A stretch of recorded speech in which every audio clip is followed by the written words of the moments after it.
मुस्तफा तू जाने जाना है चेहरा उम्मुल किताब तेरा ना बन सकी है ना बन। अल्लाह ताला जल्ल मजदुहुल करीम अपने मुक़द्दस कलाम में इरशाद फरमाता है वक़ाला रब्बुकुम उदऊनी अस्तजिब लकुम, और तुम्हारे रब ने फरमाया कि मुझसे दुआ करो मैं कबूल करूँगा।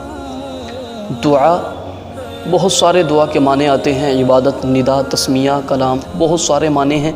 लेकिन आप सोचें कि दुआ वो इबादत है, बुज़ुर्ग फरमाते हैं दुआ वो अजीमुशान इबादत है। दुआ करना ये सुन्नत भी है और दुआ मुसीबतों को टाल देती है।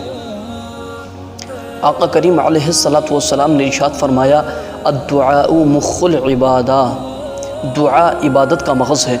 कुछ लोग इस तरह के होते हैं कि नमाज़ पढ़ी और नमाज़ पढ़ने के बाद थोड़े हाथ उठाए और उठाने के बाद फ़ौरन चले जाते हैं। उन्हें ये नहीं पता कि नमाज़ पढ़ने के बाद अपने रब से दिल से दुआ करो और अपने गुनाहों पर इस्तिग़फ़ार करने के बाद अपने गुनाहों पर नदामत करें और अल्लाह तबारक व तआला से शर्मसार होने के बाद अपने गुनाहों की माफ़ी मांगें ताकि अल्लाह तबारक व तआला गुनाहों को माफ़ फरमा दे। अल्लाह को पुकारें, दिल से पुकारें।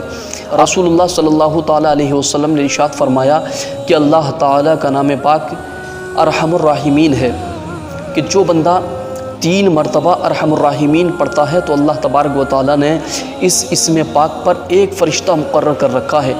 बस बंदा 3 मरतबा इसका ज़िक्र करता है, इसे पढ़ता है तो अल्लाह ताला का वो फ़रिश्ता जो मुकर्रर कर रखा है वो कहता है कि मांग, अरहमुर राहिमीन तेरी तरफ मुतवज्जा है, इसलिए जो मांगना है।